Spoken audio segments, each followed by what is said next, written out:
Hello বন্ধুরা, কেমন আছো? আজ আমি বানিয়েছি নতুন একটা রেসিপি। নতুন না, সবাই বানিয়েছো, আমিও বানিয়েছি মোগলাই পরোটা। আর মোগলাই পরোটাটা আলুর তরকারি, আলু পনিরের তরকারি। শুধু আলুর তরকারি না, পনির দিয়েছি তার সাথে আমি একটু, আর তার সাথে পেঁয়াজের স্যালাড। ময়দা নিয়ে নিয়েছি, তার সাথে একটু লবণ, একটু চিনি দিয়ে দিয়েছি, আর দিয়ে দিয়েছি এই যে একটু তেল, সাদা তেল দিয়ে দিয়েছি। এভাবে মেখে, এভাবে সুন্দর করে মেখে নিয়েছি, জল দিয়ে হালকা করে এইভাবে নরম করে করে মেখে নিয়েছি। মেখে নেওয়ার পর এই যে একটু আদা রসুন পেস্ট নিয়েছি, একটু পেঁয়াজ বেটে নিয়েছি, লঙ্কা কুচি করে নিয়েছি, ব্রেড ক্রাম্বস নিয়ে নিয়েছি, মানে বিস্কুট গুঁড়ো, দুটো ডিম নিয়েছি, কিন্তু দুটো ডিম লাগবে না, একটাই লাগবে। আর এই যে পেঁয়াজ বাটা আর কাঁচা লঙ্কা কুচিটা দিয়ে দিলাম, একটু আদা রসুন বাটাটাও দিয়ে দিলাম তেলের মধ্যে। এভাবে নুন, হলুদ, লঙ্কার গুঁড়ো আর একটু জিরের গুঁড়ো দিয়ে দিলাম। এভাবে দিয়ে একটু নাড়াচাড়া করে নিলাম। তারপরে এই যে ব্রেড ক্রাম্বস, বিস্কুট গুঁড়ো যেটা বা ব্রেড ক্রাম্বস যেটাই বলুন, এভাবে ঝরঝরে করে ফ্রাই করে নিলাম। এইভাবে দেখুন ঝুরঝুরে করে ফ্রাই করে নিয়েছি। দুটো লেচি কেটে নিয়েছি, রুটির থেকে বড় একটু করতে হবে, একটু পাতলা পাতলা বেলতে হবে। বেলে নিয়েছি। আর ওই যে ফ্রাই করা যে ব্রেড ক্রাম্বসটা, ওটার মধ্যে একটা ডিম দিয়ে দিলাম। আমার যেহেতু দুটো লেচি হয়েছে, তাই একটা ডিমেই হয়ে যাবে, অসুবিধা হবে না। ছোট সংসার তো, তাই এটাতেই হয়ে যাবে। ছেলে, হাজব্যান্ড আর আমার, তিনজনকার সংসার। আর এই যে এইভাবে মানে করে নিচ্ছি। এইভাবে দেখুন, যেভাবে মোগলাই পরোটার ভাঁজটা করে সেভাবেই ভাঁজ করে নিচ্ছি, দোকানে যেভাবে করে নেয়। আর এইভাবে যেভাবে দোকানের মধ্যে সুন্দর করে এইভাবে মিক্স করে নেয়, এইভাবে সুন্দর করে দিয়ে দিচ্ছি।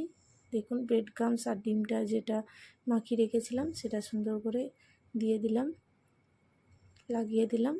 লাগিয়ে পরে এইভাবে মোগলাই পরোটার শেপ দিয়ে মুড়ে নিলাম। মুড়ে নেওয়ার পরে এই যে এটা লোহার তাওয়া আছে আমার, মানে রুটি পরোটা করা হয়, বাড়িতে ব্যবহার করি আমি, সেটার মধ্যেই ভেজে দিলাম। আমার তাওয়াটা একটু ছোট, আপনারা যদি পারেন একটু বড় নেবেন। উল্টে পাল্টে ভেজে নিয়েছি লালচে করে, ছুরির সাহায্যে এভাবে কেটে নিচ্ছি।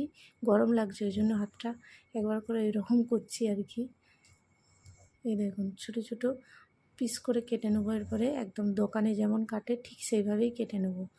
দেখুন খেতে কিন্তু খুব সুন্দর হয়েছিল, বাড়িতে বানিয়ে দেখবেন। খুব তাড়াতাড়ি বানানো যায়, খুব তাড়াতাড়ি, খুব সহজেই, কোনো মানে কোনো হ্যাপা নেই, খুব তাড়াতাড়ি বানানো যায়।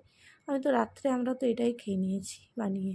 এই যে একটা কড়াইয়ের মধ্যে, শুকনো কড়াইয়ে মৌরি, জিরা আর ধনে আর হচ্ছে একটু শুকনো লঙ্কা নিয়ে নিয়েছি গরম করে। এভাবে আমার একটা ছোট্ট শিল আছে, শিলে গুঁড়ো করে নিয়েছি।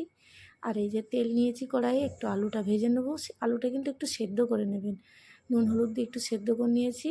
পনিরটা বাড়িতে ছিল, একটু ভেজে নিয়েছি, একটু তেজপাতা দিয়ে আর পেঁয়াজ দিয়ে দিলাম। তারপরে দিয়ে দিলাম আদা রসুন পেস্ট আর একটু টমেটো কুচি আর লঙ্কা কুচিও দিয়ে দিয়েছি। আর এর মধ্যে দিয়ে দিয়েছি একটু হলুদ, একটু লঙ্কার গুঁড়ো, একটু জিরের গুঁড়ো, একটু লবণ। পনিরটাও দিয়ে দিলাম, পনিরটা ভেজে রেখেছিলাম, সেই পনিরটাও দিয়ে দিলাম। আর এইভাবে সুন্দর করে ফ্রাই করে নিচ্ছি। ফ্রাই করার পর এভাবে আস্তে আস্তে ফ্রাই করার পরে একটু হাতে করে হালকা জল দিয়ে দিলাম। আর এই যে কারি পাতাটা ভেজে রেখেছিলাম, দেখানো হয়নি আপনাদের, ওই ভাজা কারি পাতাটা এইভাবে গুঁড়ো করে নিয়েছিলাম। আর যে ভাজা মশলাটা দেখালাম, এই সব শেষে ভাজা মশলাটাকে দিয়ে দিলাম গ্যাস বন্ধ করে, আর একটু পাতিলেবুর রস, বাস হয়ে গেছে। খুব সুন্দর করে আপনারাও বাড়িতে বানানোর চেষ্টা করবেন, দেখবেন খুব সুন্দর হবে। বাড়িতে বানিয়ে খাওয়া তো ভালো না, কেনা খাওয়ার থেকে বাড়িতে বানিয়ে খাওয়াই ভালো। আমি বেশিরভাগটা বাড়িতে বানিয়েই করি, খাওয়ার চেষ্টা করি। আর এই যে সাজিয়ে নিয়েছি প্লেটের মধ্যে। আর এর সাথে সসও নিতে পারেন, টমেটো সস একটু নিতে পারেন।